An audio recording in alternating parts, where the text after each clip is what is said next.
E eu queria pedir, deixa eu ver aqui se eu consigo ver pessoas aqui para fazer oração. Vou escolher aqui um nome especial para fazer uma oração aqui para a gente agora aqui, ó. Lucas Vittar, né? Que honra, Lucas. Então, faz oração para a gente aí, Lucas. Vamos começar a nossa aula. Lucas.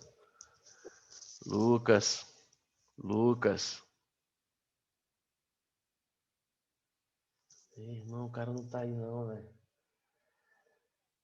Gente, complicado. Lucas, tá aí, Lucas? Quem tá aí? Alguém fala alguma coisa aí para eu saber quem que tá aqui. O Lucas falou que tá sem microfone. Lucas. Miguezinho, Lucas. Beleza.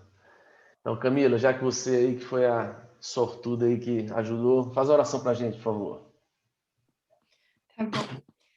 Senhor Deus, Pai, muito obrigada por mais esse dia de vida. Muito obrigada pela oportunidade de estarmos aqui para aprender um pouco mais da tua palavra. Eu te peço que o Senhor use a vida do Davi para falar aos nossos corações, para nos ensinar hoje sobre o Novo Testamento, que a gente possa se concentrar e estar realmente com o coração aberto a receber a tua palavra e ser transformado. Pai, que o Senhor abençoe todo esse ano de EBD, da UNP, que seja uma bênção. Pai, é o que eu te peço, te agradeço em nome de Jesus. Amém. Gente, essa aulazinha Panorama do Novo Testamento, nós vamos dar continuidade então a ela. Lembrando sempre aí, ó, que nossas aulas estão sendo gravadas e disponibilizadas no canal do IPN Online. Então aí você pode já saber que está passando tudo lá no IPN Online e tudo mais, para assistir depois, tirar dúvida e por aí vai, beleza? E Panorama do Novo Testamento, olha aí, professor Leandro também está nos acompanhando hoje. E, gente, hoje vamos começar então. Alguém sabe o que significa essa figura? Pode abrir o microfone e falar. Ninguém sabe o que significa essa figura. Gente, que mundo é que vocês vivem, gente? Vamos lá, chuta. Tem 4 cruzinhas iguais ali. O que significa 4 cruzinhas iguais no meio de uma cruzinha maior ali? Vamos lá, um chute. Dou-lhe uma, dou-lhe duas, dou-lhe 3, dou-lhe 4, dou-lhe 5. Vocês não vão acertar nunca.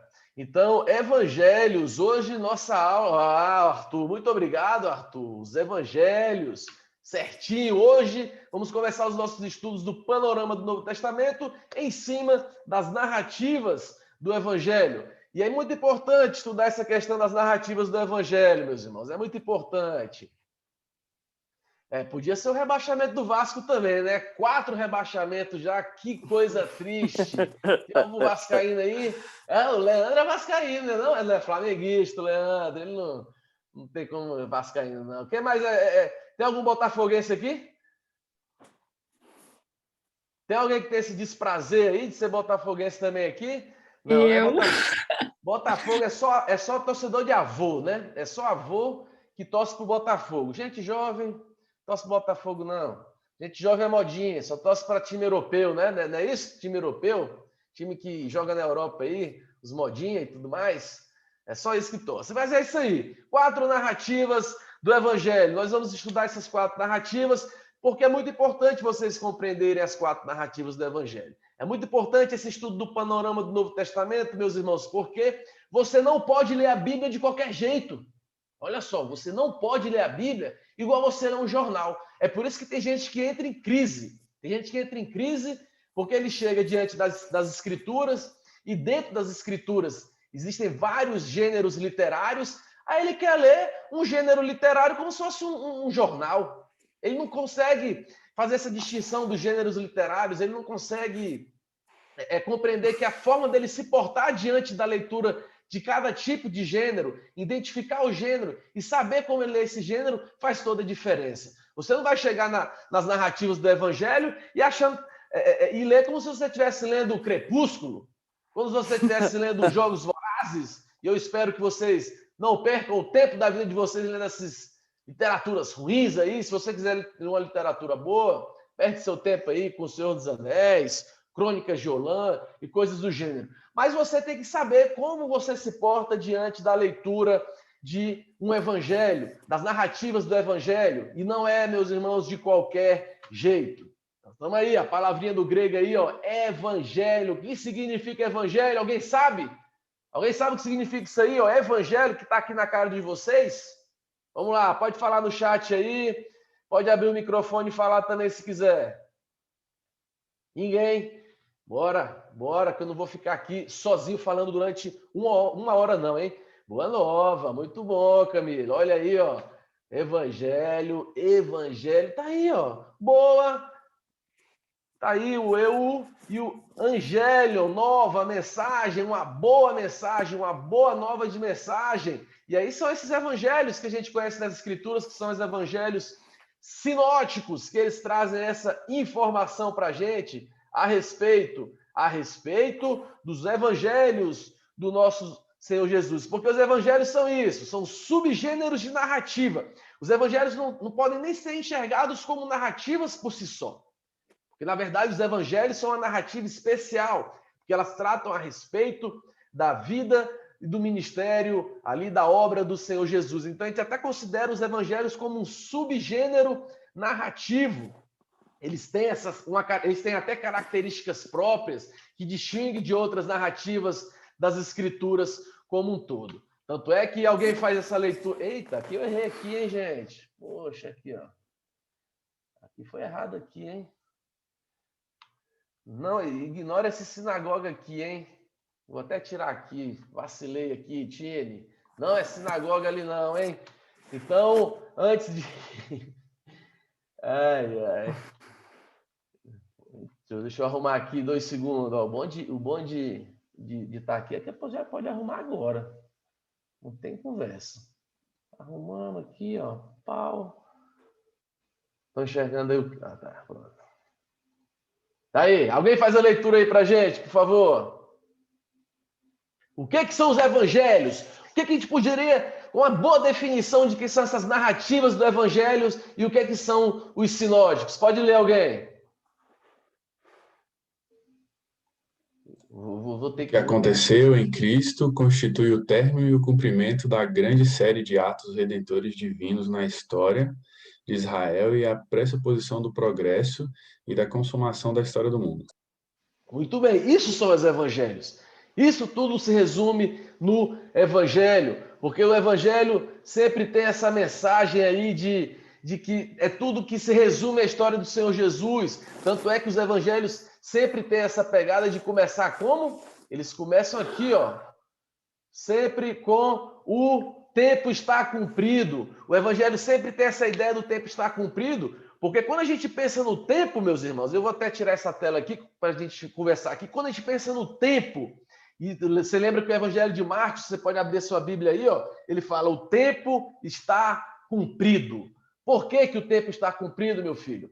Por que o tempo está cumprido? É porque chegou aquele momento da última intervenção de Deus na vida do homem. Os evangelhos narram isso. A última grande intervenção de Deus na vida do homem, para salvar o homem. E aí, tanto que nos evangelhos, e depois o apóstolo Paulo fala muito sobre plenitude do tempo. Ah, porque a plenitude do tempo, chegou aquele momento ápice do tempo.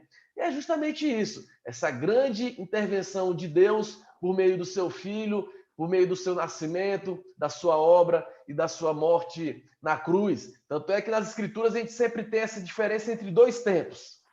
Não sei se você já ouviu falar sobre isso, mas nas Escrituras a gente tem...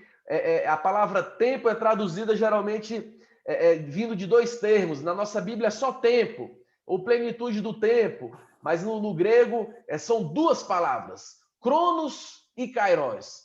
Cronos geralmente é relacionado a esse tempo corrido, a esse tempo que a gente conhece, tempo, estações do ano, tempo de dia, de ano e tudo mais. É um tempo que é esse tempo que a gente está acostumado a medir na nossa vida. E no grego está lá, às vezes, cronos, aí a gente traduz como tempo. Ah, chegou o tempo de ir adorar lá no templo, chegou o tempo de se reunir como povo de Deus. E é tudo isso, essa questão do tempo como algo que a gente consegue mensurar. Agora, existe outra palavra também no grego para falar a respeito de tempo, que é kairos. Que esse kairos já é diferente, já expressa essa plenitude do tempo. Essa ideia do kairos, ele resume um momento específico, especial de ação da parte de Deus. Para você entender melhor a diferença entre cronos e kairos, eu vou dar um exemplo, né? Quando a sua mãe chega para você e fala assim, vai estender a roupa agora. Ela está falando, né, no cronos. E aí você fala, mãe, eu vou estender a roupa sim, mas no meu tempo. E aí é o seu kairos. Então essa é um pouco a distinção de cronos e kairos. Quando a mãe pede para a gente fazer uma coisa, ela quer na hora ali, ó, específico.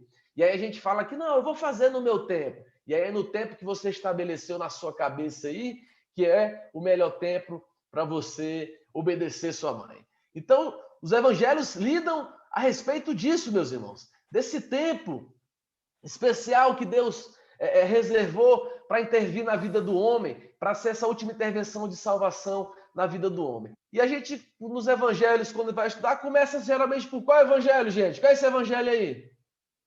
Vamos ver se vocês estão por dentro aí de fotos da história da igreja. Qual é esse evangelho? Pode falar aí no áudio aí, pode escrever no chat. Vamos lá, eu não vou sair desse slide enquanto alguém não chutar de quem é essa foto.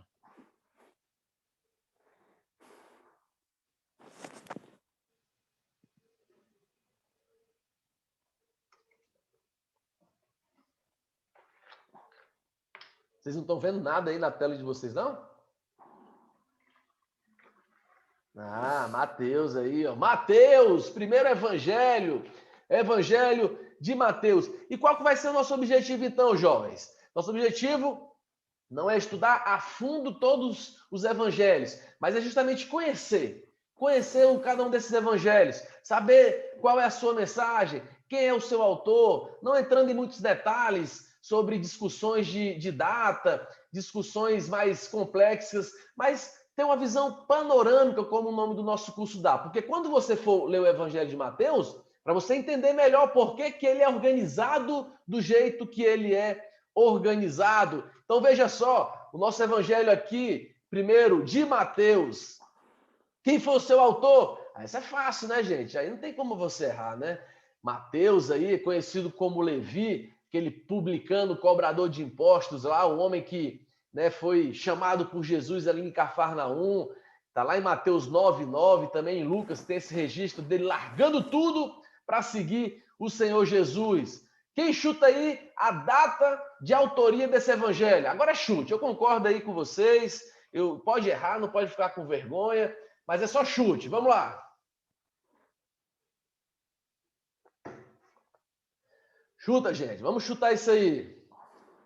Ó, chutes aqui. Isabelle aqui, olha, 70 depois de Cristo, bom chute. Agnes, 80 depois de Cristo, olha aí, Agnes. Ali por volta, os críticos vão falar que 80, 90 depois de Cristo. É desconhecido, certamente, qual foi o momento específico de que foi criado ali o que foi escrito o Evangelho de Mateus e distribuído entre as igrejas. Porque a gente sabe que seus destinatários eram cristãos judeus. E aí vocês vão entender por que eram cristãos judeus. Porque quando a gente escreve uma carta, a gente não escreve uma carta aleatória. A gente não escreve uma carta para alguém que está no Polo Norte e fala assim, olha, use sunga, porque hoje vai fazer muito sol e pode curtir a sua praia. A gente não escreve uma carta assim. A gente escreve uma carta pensando no nosso público-alvo. A gente escreve uma carta pensando em quem vai estar nos ouvindo, no destinatário da carta. E o Evangelho de Mateus tem algumas ênfases, que são justamente ênfases que são percebidas por causa de quê? Por causa dos destinatários. A gente vê aí, ó, essas ênfases que Jesus é o Filho de Deus. Sempre essa ênfase no Evangelho de Mateus, e a gente vai desdobrar isso no decorrer da aula, mas vocês vão perceber essa ênfase em Jesus como Filho de Deus. Jesus, o Rei dos Judeus. Jesus é Deus presente conosco, né? O Emanuel. E que o Evangelho do Reino é para todos os povos. Essas são as principais ênfases que você vai perceber nesse Evangelho de Mateus. E aí vamos continuar. Se a gente está falando sobre o Evangelho de Mateus, qual é a sua estrutura? Como é que ele é organizado? Quando você vai fazer lá a prova do Enem, ou quando você fez a prova do Enem, pediram uma redação. Pediram uma redação e tinha que ter uma estrutura. Introdução, desenvolvimento, conclusão. Você está fazendo direito e aí tem que fazer suas petições lá, fazer suas coisas. Tem uma estrutura. Tudo tem uma estrutura. Tudo tem uma estrutura. A sua vida tem uma estrutura e não seria diferente, então, numa carta, numa narrativa a respeito do Senhor Jesus, como essa que narrada por Mateus e inspirada pelo Espírito Santo. Qual é essa estrutura, então, de Mateus? Tá aí, primeiro uma introdução, né? A gente tem uma introdução bem curta ali no Evangelho de Mateus, que pegam 4 capítulos, ali do capítulo 1 até o capítulo 4. E é interessante que Mateus, o Novo Testamento, começa com o Evangelho de Mateus, por quê, né? Você deve estar se perguntando. Aí você pensa assim na estrutura de Mateus. Por que então começar com Mateus? Por que então o Novo Testamento não começar com Lucas? Por que o Novo Testamento então não começa com João? Por que Mateus? E é justamente porque Mateus, por ser um livro focado no cristão judeu, ele vai conseguir dar essa continuidade aos ensinos do Antigo Testamento. Ele vai conseguir fazer bem esses links veterotestamentários com esse escrito a respeito do Senhor Jesus. Tanto é que esse Evangelho de Mateus era o mais utilizado ali pela igreja primitiva. O seu arranjo ali favorece essa continuação do ensino do Antigo Testamento. Depois da introdução de Mateus, nós temos discursos de Mateus, que são 5 grandes discursos. E aí depois desses... Olha só por que as coisas, né, elas se encaixam. Porque você agora sabendo, olha só, você agora sabendo que Mateus foi escrito por um cristão judeu.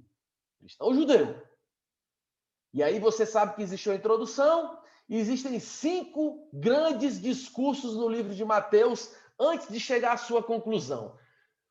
Por que você acha que existem 5? Lembre disso. Olha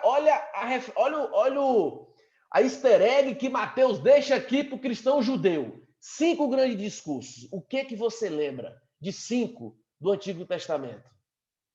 Vamos lá, vamos dar chutes agora. Chutes. 5 grandes discursos. 5 Antigo Testamento. O que tem no Antigo Testamento? Olha aí, Pentateuco. Isso aí, Camila. Por isso, porque o cristão judeu, lembrando do Pentateuco, conhecendo o Pentateuco, ia olhar esses 5 grandes discursos e ia fazer já um link com o Antigo Testamento. E olha só, temos aqui sim uma escritura inspirada por Deus, 5 grandes discursos nos fazendo lembrar do Pentateuco ali, dos livros do começo do Antigo Testamento. E, gente, vamos então agora, depois a gente pensar a respeito dessa estrutura, e que isso tem que ficar bem claro para vocês, porque quando você for ler, você vai ter sempre lembrando ali que, olha, aqui é a introdução, por isso que ele está falando da genealogia, para já fazer um link ali com o Antigo Testamento, e por aí vai. Agora começam os 5 grandes discursos do Senhor Jesus. E aí a gente vai ver um pouco a respeito desses 5 grandes discursos. E aí depois a gente vê essa conclusão aí e tudo mais. Então, vamos fazer um passeio por Mateus agora, porque o objetivo é que você, quando for ler de novo o Evangelho de Mateus, você não vai ler de qualquer jeito. Você não vai ler achando que vai estar lendo uma receita de bolo. Você não vai ler achando que está lendo uma notícia de jornal. Você não vai ler achando que está lendo um artigo científico. Você vai ler lembrando que ela é uma narrativa de evangelho, uma narrativa específica a respeito da vida do Senhor Jesus. E aí, quando a gente vê esses 5 grandes discursos, eu vou falar no passeio. No passeio eu falo dos 5 grandes discursos. Deixa eu ver. Não, eu vou falar desses 5 grandes discursos agora, para vocês já terem uma noção de quais são esses grandes 5 discursos, né? Os grandes 5 discursos. Deixa eu ver aqui. Tá aqui. Primeiro grande discurso, abra sua Bíblia. Fazendo tudo com a Bíblia aí para você conseguir acompanhar. E abra sua Bíblia aí em Mateus. Abra sua Bíblia em Mateus. Abra sua Bíblia em Mateus. Quem abriu de Mateus, Aí você está lá, introdução, né? Genealogia de Jesus, nascimento de Jesus, visita dos magos, fuga do Egito, pregação de João Batista, tentação de Jesus, tudo mais. Aí começa o primeiro grande discurso, Sermão da Montanha. Estamos estudando aí no culto matinal, Sermão da Montanha, com essa proclamação do reino de Deus e a vida no reino de Deus. E aí, depois de introduzir esse primeiro grande discurso, Jesus está lá no monte, né? Assim como Moisés no monte recebeu a lei de Deus, recebeu a lei do próprio Deus de como o povo deveria viver na terra prometida, viver no meio de Deus, agora Jesus vai lá de novo para o monte e fala, olha, agora chegou alguém que é maior do que Moisés. Então agora eu vou dizer para vocês como que funciona a lei de Moisés, que vocês estão deturpando ela aí. E aí ele começa, bem-aventuranças, dízimo, oração, jejum, justiça e por aí vai. O segundo grande discurso é lá a partir do capítulo 8, que ele começa a falar a respeito de quê? O poder e a missão do reino. E aí ele começa a falar de uma série de curas, uma série de eventos miraculosos para justamente mostrar esse poder do reino de Deus. Olha só, você percebe então que milagres, todas essas ações de Jesus de mostrar o poder, não era para fazer graça, ou para mostrar que era poderoso, ou para simplesmente ajudar o necessitado por si só. Era para apontar para esse poder e essa missão do reino de Deus. E obviamente que isso redundava em benefícios ali para quem era alvo disso tudo.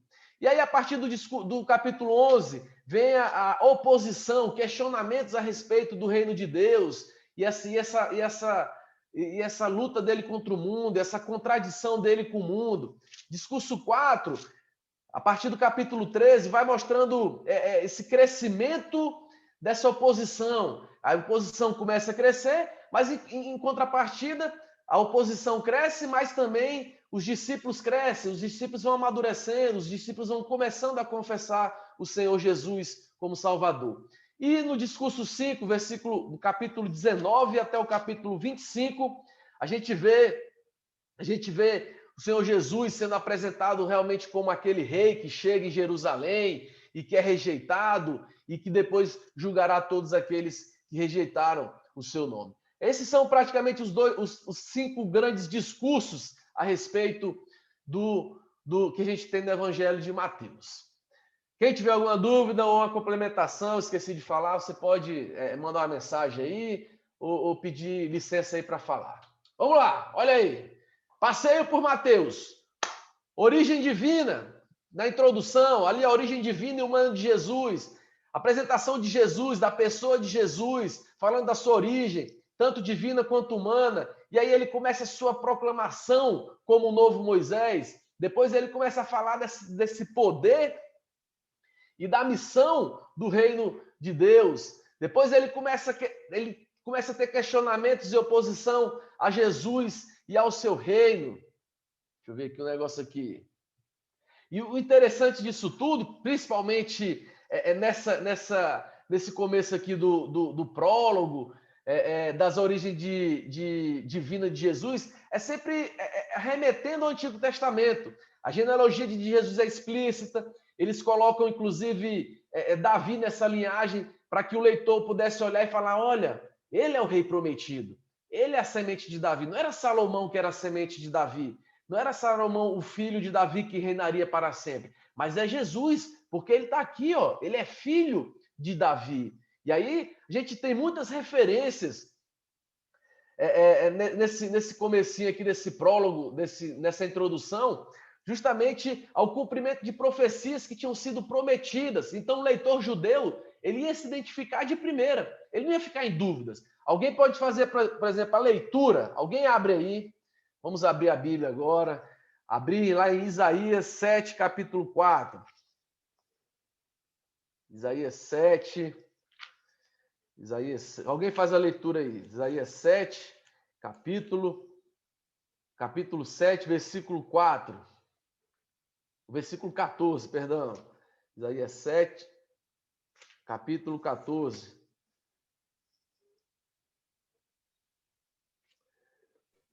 Portanto, Pode falar.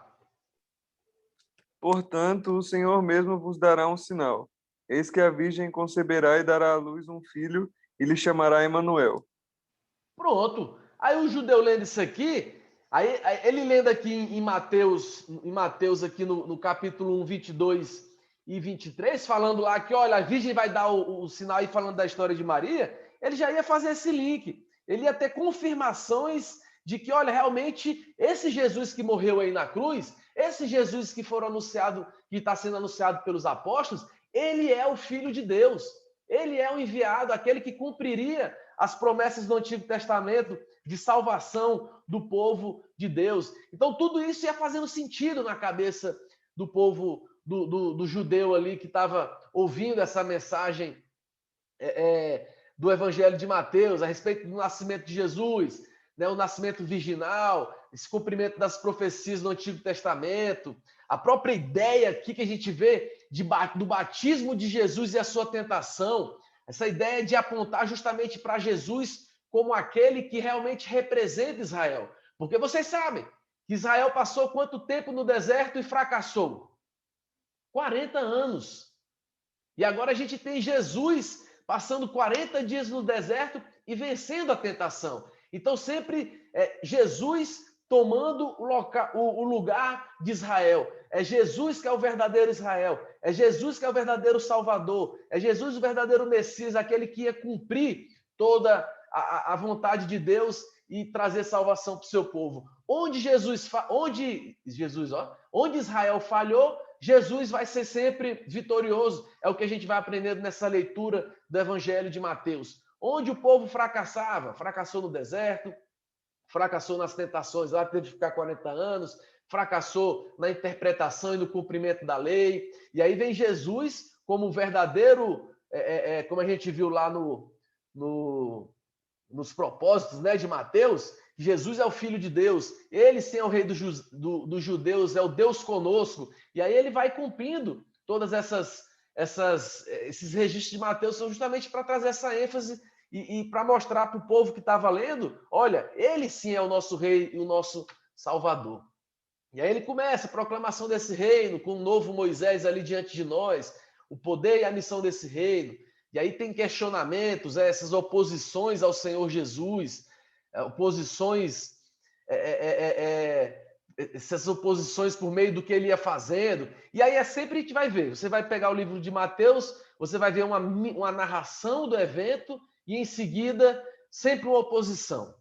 Jesus vai lá, Mateus vai lá e está narrando algo. Narra, por exemplo, histórias de milagres, vai citando textos do Antigo Testamento, e aí depois oposição, sempre pessoas questionando, sempre ou fariseu ou escriba, questionando a autoridade, questionando a obra, questionando ali a missão do Senhor Jesus, porque o Senhor Jesus é aquele servo sofredor. O Senhor Jesus, o profeta Isaías disse que ele ia ser aquele servo que ia ser que ia sofrer, que ia passar dificuldades, ia ser rejeitado, ia receber oposição. E aí o Senhor Jesus é esse servo que vai cumprindo isso tudo.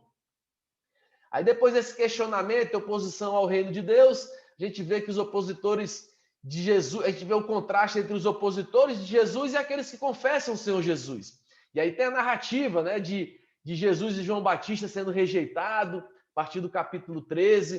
A gente vê aquela controvérsia dos fariseus com a mulher gentia. Então, sempre nesse discurso, sempre pessoas questionando Jesus e mostrando pessoas manifestando a fé no Senhor Jesus. Sempre apontando esse contraste para que o judeu que estivesse lendo aquela carta, percebesse onde que você está. Quem desses dois são vocês? Os que estão fazendo oposição ao Senhor Jesus ou aqueles que, inclusive, são gentios que estão confessando o Senhor Jesus? E aí a gente vai vendo histórias, narrativas a respeito de pessoas que não são do meio de Israel, que estavam confessando o Senhor Jesus, enquanto que Israel rejeitava o Senhor Jesus. E aí a narrativa de Mateus encontra esse ápice dessa rejeição do Senhor Jesus quando ele chega em Jerusalém e é rejeitado. O rei rejeitado. O rei que é enviado por Deus para reinar no meio do seu povo. A raiz de Davi chega em Jerusalém e é rejeitada pelo povo. Enquanto que a gente vai ver depois depois desse discurso de oposição, também o discurso do Senhor Jesus chamando os seus discípulos a viverem segundo ele. E aí, por fim, na conclusão, o rei que é rejeitado pelo povo é aprovado por Deus, crucificado e é ressuscitado. Aqui a gente tem o clímax, né, desse evangelho de Mateus, nessa conclusão. A gente tem esse clímax porque mostra essa rejeição dele e a conclusão de que, apesar dessa rejeição dele, ele está ali oferecendo esperança, oferecendo esperança futura para o seu povo, né? Tanto que Mateus 28, no versículo 1, ele te vê ali que ele não está aqui, ele ressuscitou como fora dito pelos antigos, como fora prometido pelos antigos. E aqui a gente tem então, meus irmãos, por fim, vou até pedir para alguém fazer a leitura então. Alguém faz a leitura aí? 1, 2, 3, alguém lê.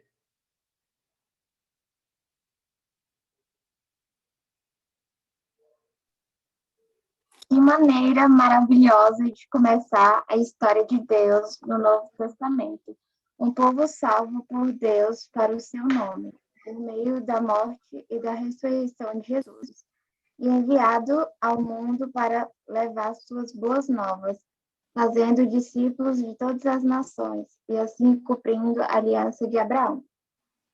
Muito bom, porque é isso. Esse é o que a gente tem que, depois de fazer a leitura de Mateus, essa é a conclusão que a gente deveria tirar.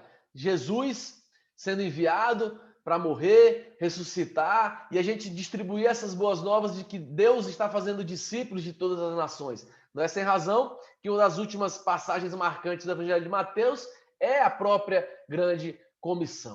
Como que você vai ler Mateus, então? Eu sei que é muita informação que está sendo dada.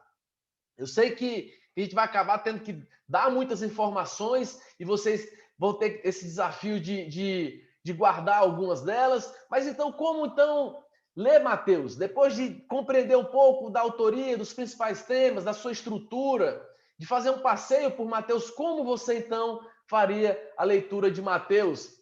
Lembrando que Mateus é esse que amarra a história de Jesus a Israel. Isso é de extrema importância. Isso é de extrema importância, porque Jesus mostra que Jesus pertence à genealogia de Israel. Jesus é que cumpre todos os tipos messiânicos. Jesus, durante ali 13 vezes no Evangelho de Mateus, a gente vê ali fatos narrados que aconteceram para que se cumprisse algo que foi dito pelos profetas. É por causa de Jesus ali, essa amarração, por exemplo, que você valoriza a lei do Antigo Testamento.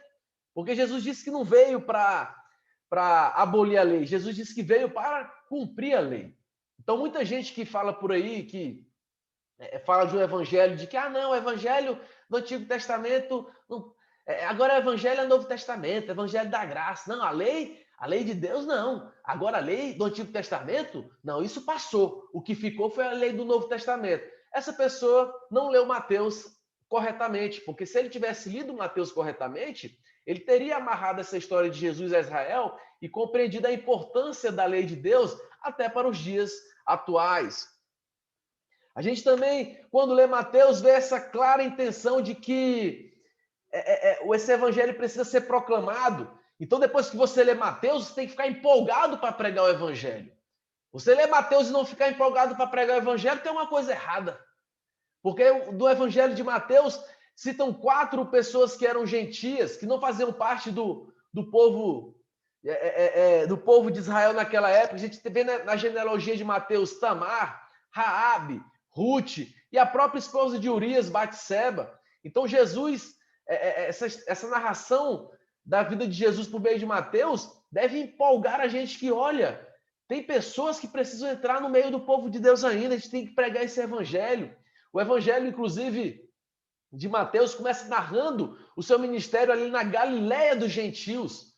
Não é nem no meio do lugar mais puro de Israel, Jerusalém. Ele começa na Galiléia dos gentios, mostrando que, olha, esse evangelho é para o alcance de todas as pessoas. E ele termina também esse evangelho com essa ordem da grande comissão, né? Que vão por todo mundo e preguem o evangelho a toda criatura, preguem o evangelho a todas as pessoas. Bem forte essa relação entre o judeu e o gentio. Bem forte. porque esse evangelho foi escrito numa época em que a igreja e a sinagoga estavam separados, né? Israel, era separada a ideia da sinagoga ali, o povo adorava na igreja primitiva, ainda tinha muito judeu indo para a sinagoga e tinha os novos cristãos se reunindo, os gentios se reunindo em igrejas, então tinha essa separação, esse conflito ainda acontecia entre os primeiros convertidos ali, os primeiros cristãos, e o evangelho de Mateus visava também solucionar esse problema, para que eles compreendessem que Israel só é um. Tem que ter essa união entre o judeu que se converteu e o gentio que se converteu. E por fim, Mateus, a gente vê que Jesus é o verdadeiro intérprete da lei. Jesus é que realmente é o verdadeiro judeu que interpreta corretamente essa lei, esse contraste que tinha entre sempre Jesus ensinando a lei e os fariseus e os escribas deturpando a lei de Deus. Tanto é que em Mateus que tem aquele versículo que a gente gosta muito, que ele fala sobre, né, o fardo leve do Senhor Jesus e o fardo pesado dos fariseus. Lá em Mateus, no capítulo 11, a respeito dessa lei pesada, do jugo suave e do fardo leve, e de que Jesus veio para cumprir e não para abolir a lei de Deus. É isso aí, Mateus. Mateus, mas não acabamos por hoje. Não acabamos por hoje. Você fica aí calmo, porque nós não acabamos por hoje. Mateus é um evangelho mais longo, mas é isso. Encerramos Mateus por agora e vamos para o segundo evangelho. Mas antes de passar para o segundo evangelho, alguém tem alguma dúvida? Alguém tem alguma complementação? Vocês não falam muito, né? Mas eu tenho que, pelo menos, dar a oportunidade aí, né, para vocês. Alguém quer falar alguma coisa? Não querem falar nada? Então vamos para o próximo evangelho. Qual é esse evangelho aí? Quem é essa pessoa?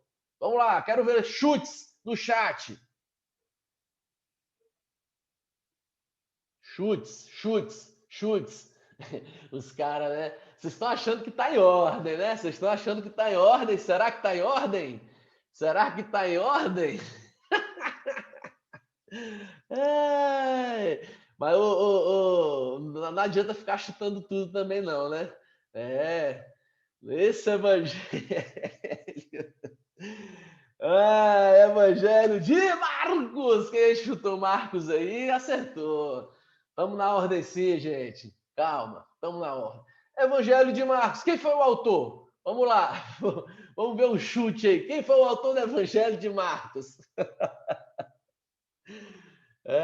Vamos lá, gente. Chuta. Vai que vocês vão errar aí. Não sei. Quero ver o nome completo desse autor aqui. Vamos lá. Manda no chat aí. Quem foi o autor do Evangelho de Marcos?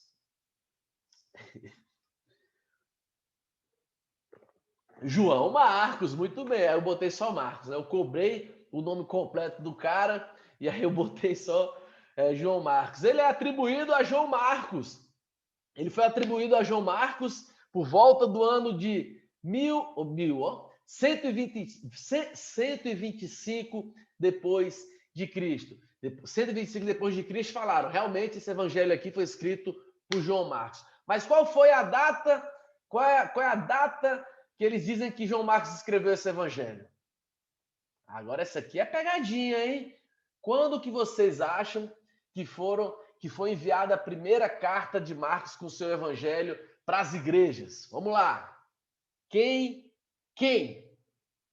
não, né? Quando? Quando que foi? 90 depois de Cristo, será? Vamos lá, quero ver mais chutes. Eu reconheço que aqui é chute. Pode dar o seu chute aí. Dá o seu chute aí, sem vergonha. Vamos, gente. Quero ver chute.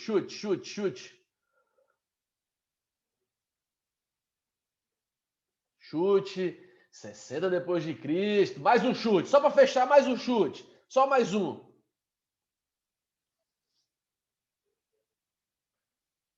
60 depois de Cristo. Quem falou 60 depois de Cristo ou 90 de Cristo errou, mas assim, 65 depois de Cristo é a data que os estudiosos colocam como a data de quando foi escrito Evangelho de Marcos. Agora, para quem que ele foi escrito? Agora esse aqui eu quero ver. Para quem? Para quem? Não vale ficar olhando na sua Bíblia de Genebra aí, hein? Quero ver chute. Chute. 3 chutes. Vamos lá. 3 chutes para descobrir quem foram os destinatários. A gente viu que destinatários do Evangelho de Mateus eram cristãos judeus, né? Que foi distribuído para essa galera aí. Agora, e Marcos? Para quem que foi? Qual foi o destinatário dessa carta? Vamos lá.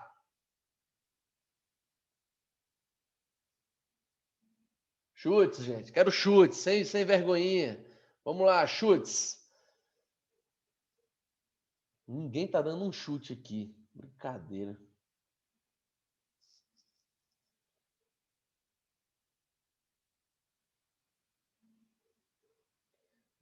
Gentios romanos. Olha aqui, gostei aqui.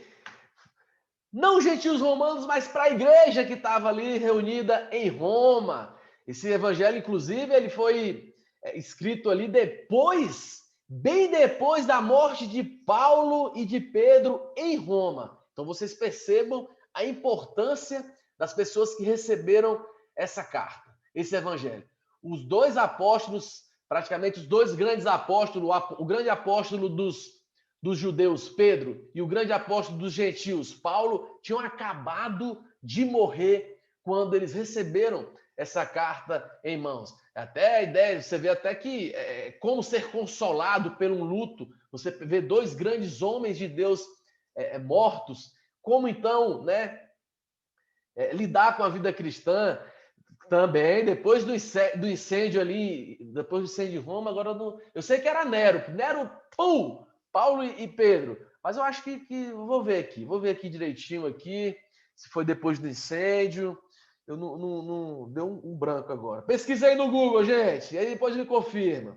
Sei que foi 65 depois de Cristo, vê se foi tocaram fogo em Roma, ali se foi antes ou depois, o Nero.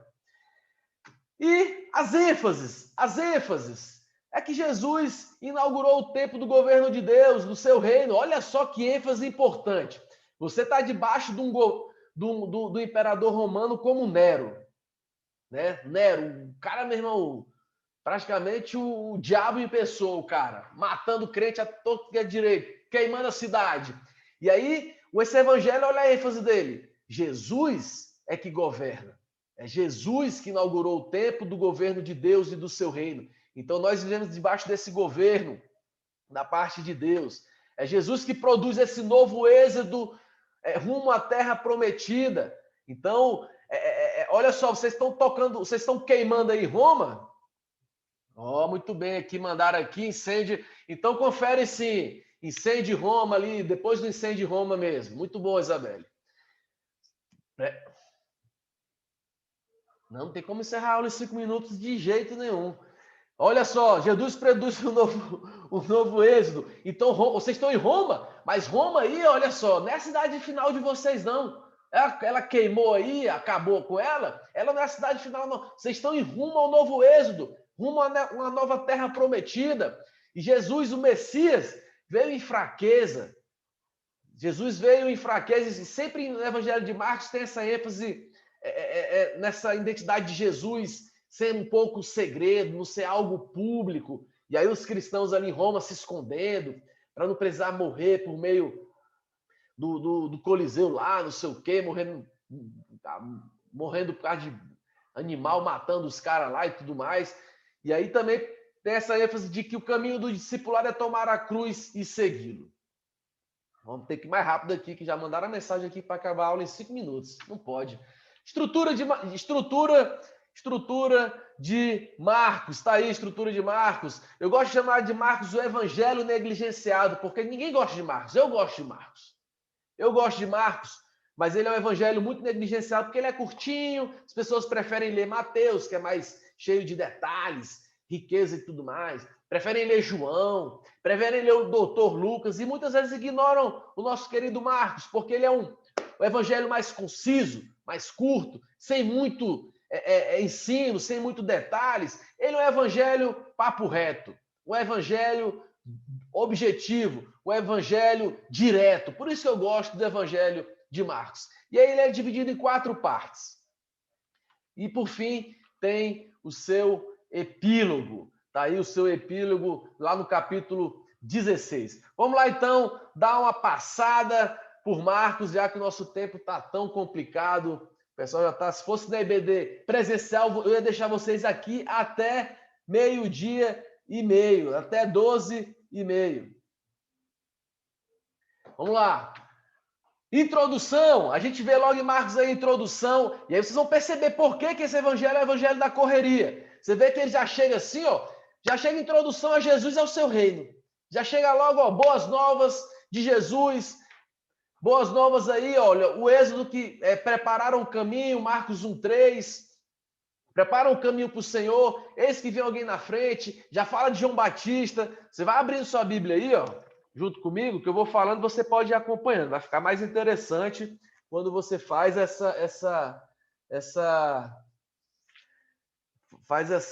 esse acompanhamento aí, vai ficar mais divertido, instrutivo e mais dinâmico, assim como o Evangelho de Marcos é. Deixa eu abrir o meu Evangelho de Marcos aqui.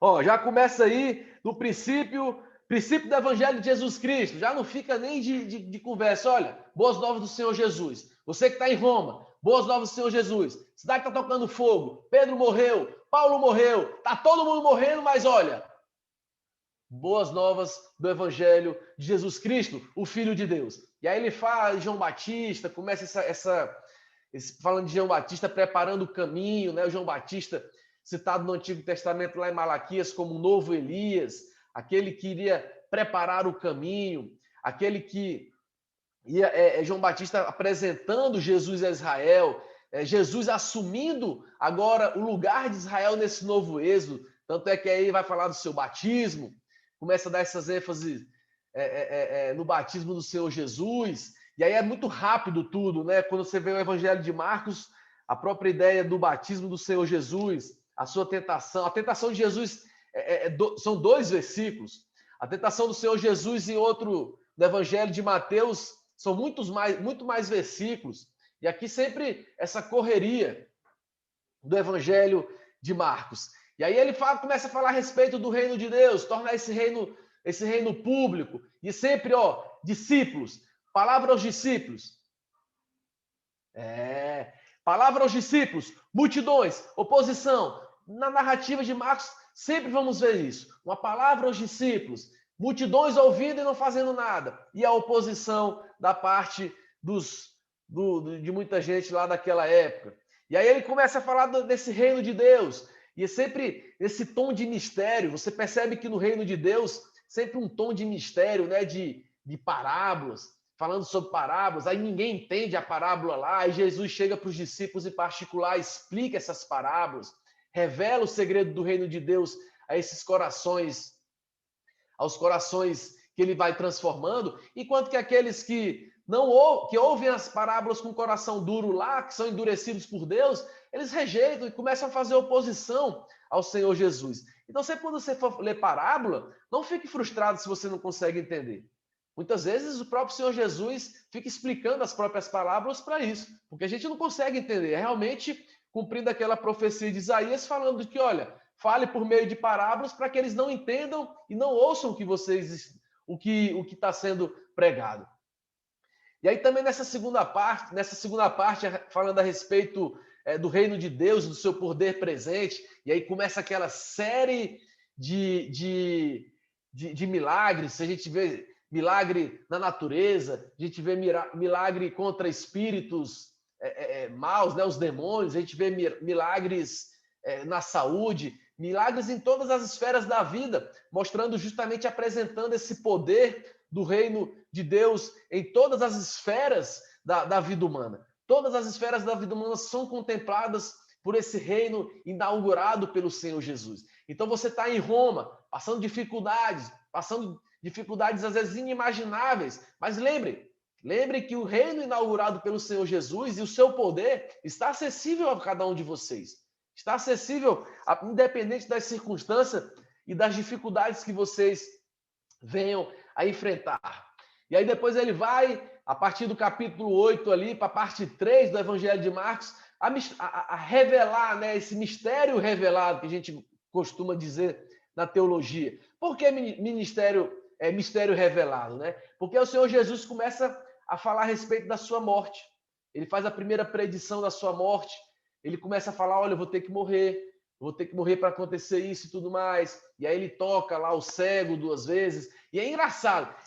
Essa divisão de Marcos aqui ela é muito boa. Porque Jesus chega assim e fala, abra aí.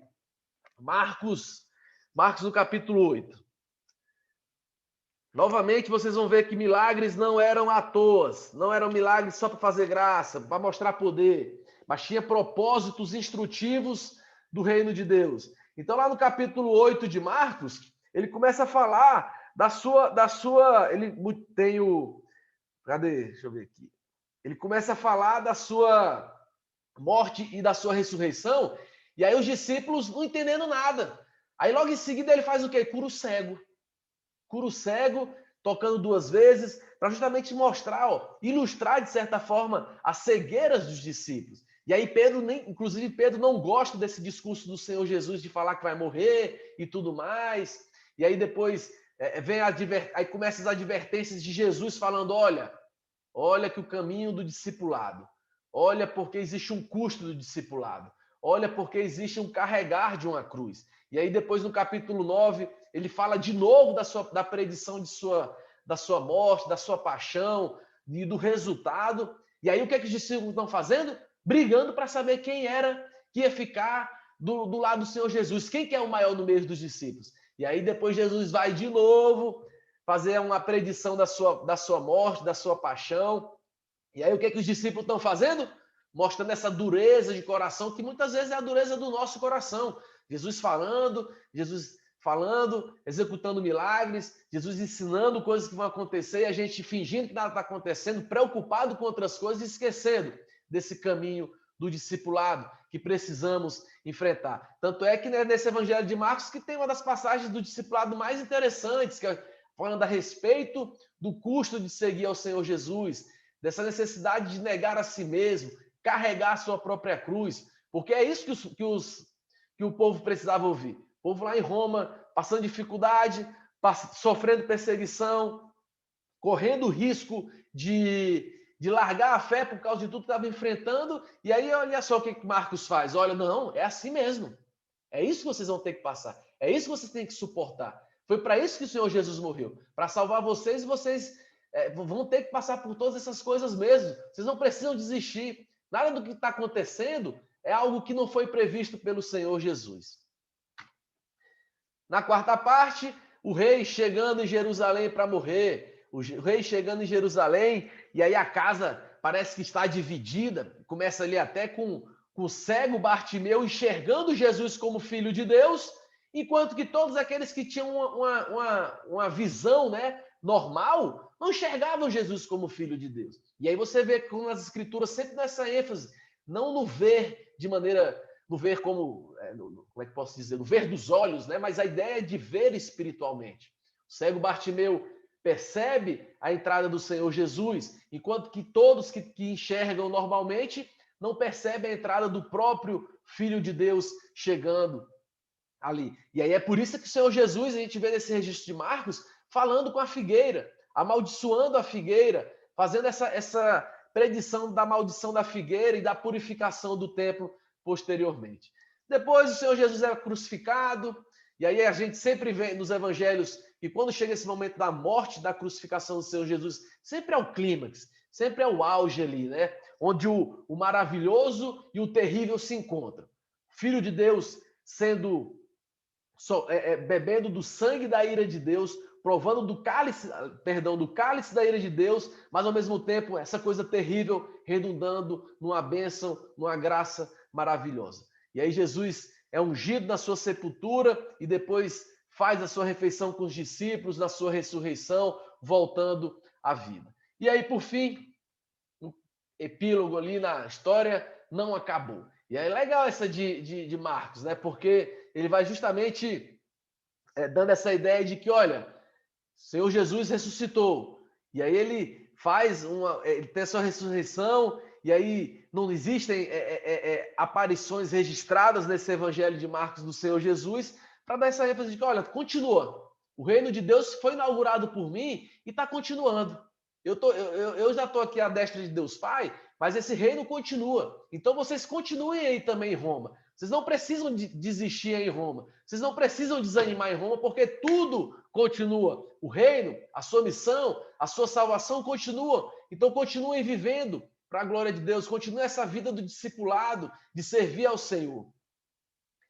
Como ler, então, para finalizar, o Evangelho de Marcos? Como ler, então, para finalizar, o Evangelho de Marcos? Vamos lá, então, ver. Tempos terríveis em Roma. Olha só. Holocausto pesado ali promovido por Roma. Cristão sendo queimado vivo em festa no Jardim do Imperador.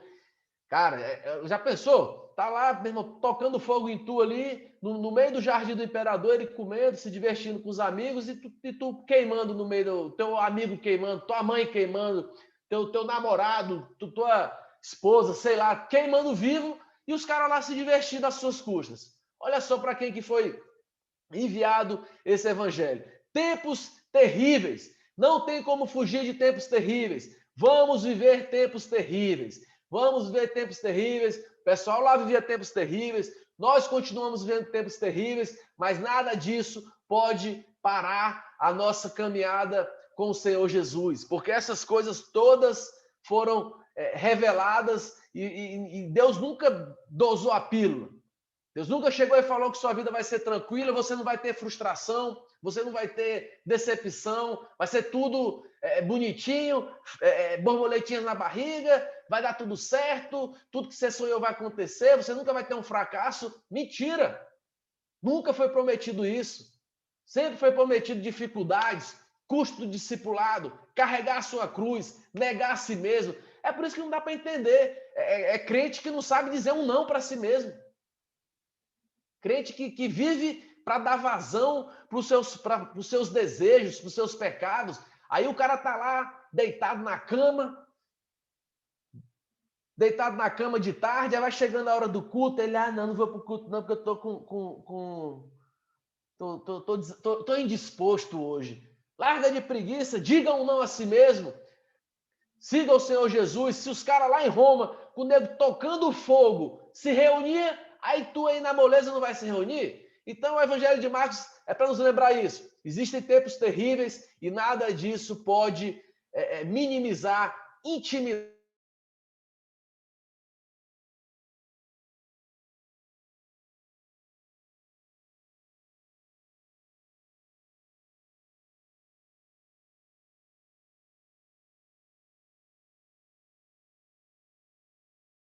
rápida. Se você tem a oportunidade, proclame essa mensagem, não fique... É uma mensagem que, na verdade, é urgente.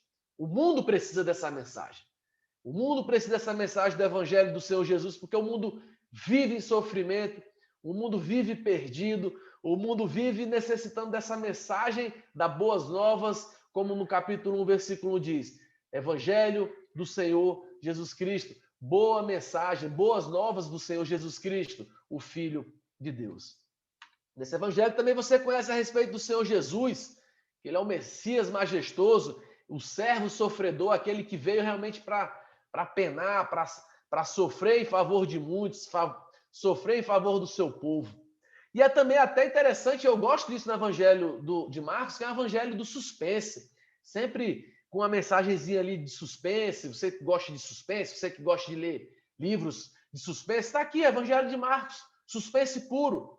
Senhor Jesus curando a galera e falando, calma aí, agora não. Vamos esperar mais um pouquinho. Não conta ainda. Vai só lá no templo. Não vai logo lá falar para todo mundo. Aí o pessoal desobedece. Não vai lá no templo fazer o sacrifício. Vai lá e fala para todo mundo. E por aí vai. Evangelho do suspense. Até os demônios, quando eram expulsos, e aí Jesus falava, fica calado aí. Aí os demônios eram silenciados e tudo mais. E por aí vai. E o novo êxodo, né? O evangelho desse novo êxodo aí, apontando para Jesus também assumindo esse papel do Israel libertador, dessa jornada do deserto até chegar ao local prometido, à terra prometida. O libertador que era muito esperado chegou, mas agora, ao contrário das expectativas, ele veio para sofrer e para libertar o povo do exílio rumo à terra prometida, não para criar um reino de maravilhas nesse mundo. Para lembrar a gente justamente disso. A gente que foi alcançado por esse evangelho, nós estamos vivendo esse êxodo. Nós estamos vivendo essa caminhada rumo a Jerusalém Celestial, rumo à terra prometida. Não é o céu, não é aqui. Nós estamos nessa caminhada rumo ao céu. Por isso, então, não fique assustado e não fique espantado se você vê coisas terríveis acontecendo, porque é o natural desse mundo que nós estamos caminhando, rumo ao local perfeito onde o Senhor Jesus nos conduzirá. Tive que correr, mas é isso aí. Vamos finalizar aqui. Olha só, tem uma frasezinha muito boa aqui. Essa frase aí. Vamos lá, vamos lá. Alguém lê para mim aí. Alguém faz a leitura. Bora, gente. Tem que ir embora. A Bíblia mais linda é aquela mais praticada. Muito bom. Simples. Bispo Riley aí, ó. J.C. Riley. A Bíblia mais linda é aquela mais praticada. Se você não vive o Evangelho, é porque você não lê Bíblia. Então aprenda a ler Bíblia. Leia muito a Bíblia. Se gaste lendo a Bíblia, porque a Bíblia mais linda é a Bíblia mais praticada. É por isso que a gente está estudando o panorama do Novo Testamento. Para você aprender a ler as Escrituras, você aprender a ler o Novo Testamento, tenha prazer nessa leitura, porque a Bíblia mais lida é a Bíblia mais praticada. E vou respirar agora. Agora dá uma respirada, porque agora eu cansei, minha voz está ruim, tomei rouca agora aqui. E é isso aí, gente. Diretoria, alguma diretoria, algum aviso? Oi, tá me ouvindo? Tô. Galera, então, na verdade o aviso é só aquele mesmo que eu dei no grupo, só vou reforçar aqui. A gente, em relação às programações que vão ter, a gente está esperando a resposta do conselho. Eles vão se reunir na terça-feira, então acalmem os corações, não fiquem ansiosos com o que vai ser decidido e, pelo contrário, orem pelo conselho, orem pela liderança da nossa igreja, para que eles estejam tomando a decisão correta, que Deus esteja direcionando eles aí. A partir daí a gente vai adaptar nossas programações, então fiquem ligados também no grupo, que aí a gente vai mandar os próximos passos que vão acontecer aí, beleza? Isso aí, gente. Muito bom, obrigado, meu presidente. Vamos fazer então a oração, meus irmãos. Senhor nosso Deus, ajuda-nos, Pai. Ajuda-nos a nos portarmos da maneira adequada ao ler a Tua palavra, para que a gente saiba usufruir o máximo possível, Pai, da leitura, do estudo, da meditação do Teu Santo Evangelho. Nos ajuda a ter prazer, nos ajuda a ter disposição e ânimo para ler a Tua palavra, porque queremos praticá-la. E como lemos aí, como esse servo Teu do passado escreveu, realmente a Bíblia mais lida é a mais praticada. E nos ajuda a lermos muito a Tua palavra, para que por meio dela o Teu Santo Espírito nos ajude a viver segundo ela. Abençoa os nossos jovens, abençoa, Pai, as nossas vidas. É o que nós te pedimos no nome do Senhor Jesus. Amém. Valeu, gente! Até domingo que vem. Pode ir embora agora, almoçar, dormir, fazer o que vocês quiserem aí dessa vida de vocês.